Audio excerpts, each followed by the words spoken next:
Mummy आप फ़िक्र मत करो, मैं मायके आने की कोशिश करती हूँ। आज मैं सीधा ससुर जी से ही बात करूँगी। बहुत हो गई उनकी मनमानी। भला ये भी कोई बात हुई? मेरे पापा हॉस्पिटल में एडमिट है और वो है कि मुझे जाने ही नहीं दे रहे हैं। इतना भी क्या अकड़ू होना इंसान को। मानसी अपनी मम्मी से बोली, बेटा तू हमारे लिए अपना ससुराल खराब मत कर। अभी शाम तक तेरा भाई पहुँच जाएगा। तब तक मैं संभाल रही हूँ ना। पर अगर समधी जी तैयार नहीं है तो वह ज़बरदस्ती मत करना। वैसे भी आजकल बहुओं की माँ बदनाम होती है कि वो उसका घर नहीं बसने देती। मानसी की मम्मी ने उसे समझाकर फ़ोन रख दिया। आखिर उन्हें अपने पति को भी संभालना था जो इस समय हॉस्पिटल में एडमिट थे। आखिर था तो एक छोटा सा ऑपरेशन ही, लेकिन मम्मी तो अकेली थी ही ना। मानसी हिम्मत करके अपने सास ससुर के कमरे की तरफ चल दी, पर उसके पैर उसी समय ठिठक गए जब अंदर से सासू माँ की आवाज़ उसे सुनाई दी। वो ससुर जी को समझा रही थी और ससुर जी चुपचाप सासू माँ की बात सुन रहे थे। ये सुनकर उसे बहुत हैरानी हुई। भला ससुर जी को भी कोई समझा सकता था? उसे तो बिल्कुल यकीन ही नहीं हो रहा था। अब तक तो मानसी के सामने उसके ससुर जी की इमेज यही थी कि वो बहुत ही अक्कड़ स्वभाव के व्यक्ति है, जो अपने आगे किसी को सुनते ही नहीं।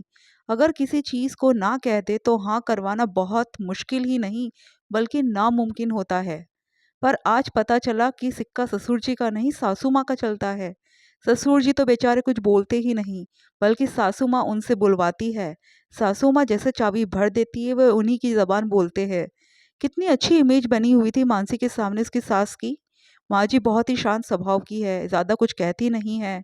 पर आज उस इमेज के टुकड़े टुकड़े हो गए। भला कोई इंसान ऐसे दो चेहरों के साथ कैसे जी सकता है? बोलना है तो खुद बोलो, किसी और के कंधे पे बंदूक रखकर चलाना तो गलत बात होती है ना।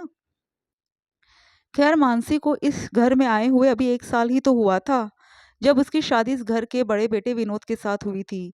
घर में सास ससुर देवीलाल जी और मंजू जी, एक देवर अजय और एक ननद माया थी। पति विनोद की जॉब बाहर थी, इसलिए वो बाहर रहता था। महीने में एक बार आता था, वो भी 2 दिन के लिए। मानसी यह अपने सास ससुर के साथ रहती थी क्योंकि ससुर जी ने शादी के बाद उसे जाने ही नहीं दिया। ये कहकर कि पहले अपने रीति रिवाज को समझो, अपने घर को समझो, पति के साथ तो पूरी जिंदगी रहना ही है। मानसी जब भी विनोद के साथ जाने के लिए पूछती या 8-10 दिन मायके रहने के लिए पूछती, तो सासू माँ ये कहकर मना कर देती कि तुम्हारे ससुर जी ने मना किया है। कहीं पापा जी मम्मी जी को 2 बातें ना सुनाए, ये सोचकर मानसी मन महसूस कर रह जाती। कई बार तो ऐसा भी हुआ कि जब देवर और ननद ने पूछा कि भाभी आप हमारे साथ बाजार चलोगे क्या, तो भी मंजू जी मना कर देती। कहती कि तुम्हारे पापा जी को पसंद नहीं है बहू का यूं बाहर जाना। देखो मैं भी कहीं नहीं जाती हूँ, कहीं भी जाना होता तो तुम्हारे ससुर जी के साथ ही जाती हूँ। आखिर वो बहुत गुस्से वाले इंसान हैं। अब सासू माँ तो ससुर जी के साथ चली जाती, लेकिन मानसी तो इसी घर में रहती। उसका पति यहाँ कहा जिसके साथ वो बाहर जा पाए। महीने में 2 दिन के लिए आता है, उसमें भी कभी पापा जी को लेकर तो कभी मम्मी जी को लेकर जा रहा होता है। लेकिन आज तो उसके पापा की तबीयत खराब थी। उनका अपेंडिक्स का ऑपरेशन था। भैया भी घर पर नहीं था, बाहर गया हुआ था। उसे शाम तक ही पहुंचना था। मानसी ने मंजू जी से पूछा तो मंजू जी ने कहा, मैं तुम्हारे पापा जी से पूछकर बताती हूँ, तब तक तुम नाश्ते की तैयारी कर लो, कहकर सासू माँ कमरे में चली गई। नाश्ता बनते बनते सासू माँ कमरे से बाहर निकल कर आई। तब मानसी ने बड़ी उत्सुकता के साथ पूछा, मम्मी जी पापा जी ने क्या कहा, क्या मैं चली जाऊँ? मंजू जी ने उदास होते हुए कहा, तुम्हारे पापा जी ने मना कर दिया, कह रहे थे अपेंडिक्स का ऑपरेशन है, तुम जाकर क्या करोगी? डॉक्टर सब कुछ संभाल ही लेते हैं आजकल हॉस्पिटल में। मैंने तो बहुत मनाने की कोशिश की, पर वो माने ही नहीं, उल्टा मुझ पर गुस्सा हो गए। आखिर मानसी मन महसूस कर रह गई। लेकिन जब मम्मी का दोबारा फोन आया तब मानसी ससुर जी से सीधे सीधे बात करने के लिए उठकर उनके कमरे की तरफ जा रही थी कि तभी कमरे में हो रही बातचीत सुनकर उसके पैर ठिठक गए। ससुर जी सासू माँ से कह रहे थे, अरे वो जाना चाहती है तो जाने दो ना, उसकी मम्मी अकेली है, कम से कम मानसी के वहाँ होने से उन्हें थोड़ी हिम्मत तो मिलेगी। और फिर जवान खून है, किसी चीज़ की जरूरत भी पड़ी तो भाग भाग कर संभाल लेगी। समधन जी कहाँ भागती फिरेगी? अरे ऐसे कैसे भेज दूँ? घर का काम कौन करेगा? मुझसे तो नहीं होता घर का काम। और फिर डॉक्टर है ना संभालने के लिए, वो कौन सा वहाँ जाकर डॉक्टरगिरी करेगी? आजकल तो सब कुछ हॉस्पिटल में ही मिल जाता है। पैसा फेंको और तमाशा देखो वाली बात है। अरे तो आज के लिए तुम संभाल लेना, नहीं तो माया भी तो घर पर है। दोनों माँ बेटी मिलकर संभाल लेना घर को। बहू के आने से पहले भी तो घर का काम होता था। अच्छा, बहू को क्या मंदिर में बिठाकर पूजने के लिए लाए हो? उसके होते हम दोनों काम करेंगे।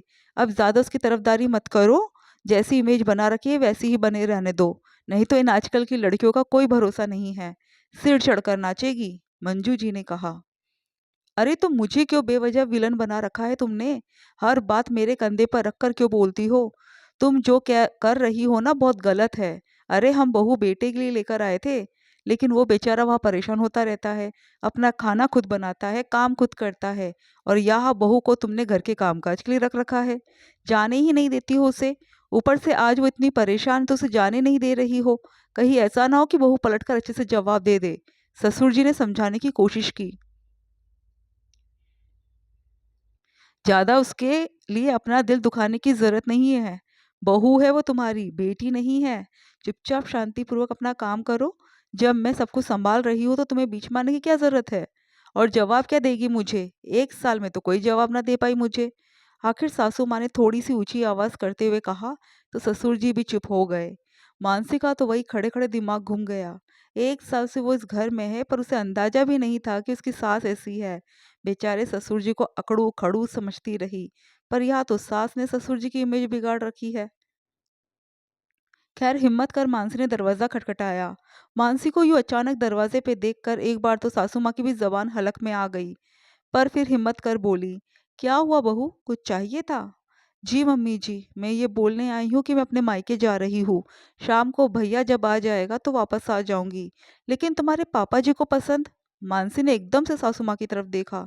बोलते बोलते सासू माँ चुप हो गई। मानसी सीधे ससुर जी से बोली, पापा जी मैं मायके जा रही हूँ, मम्मी अकेली वहाँ परेशान हो रही है।